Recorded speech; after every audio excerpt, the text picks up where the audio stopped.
patients will ask about a muscle sparing or a quadricep sparing total knee replacement. Now, I was one of the first to bring this approach into the area. And so the traditional way of going through the quadriceps tendon, there's nothing wrong with that. It's the way it's always been done. Can sometimes lead to more inflammation in the first 4 to 6 weeks, right? But the outcomes are great.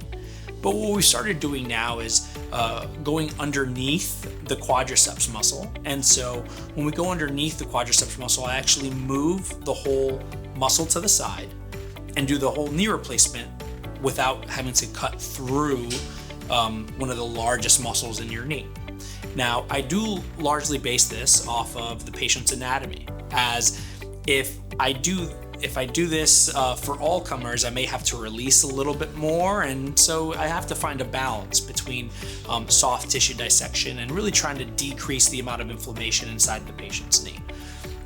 Historically, this approach can lead to putting the components or the actual total knee replacement in the incorrect position, because it is harder technically for us to see what we're doing, and sometimes you position the components in the wrong position, right? And so it makes sense to go back to the tried and true. However, I pair my muscle sparing or my quadricep sparing approach with the use of a robot.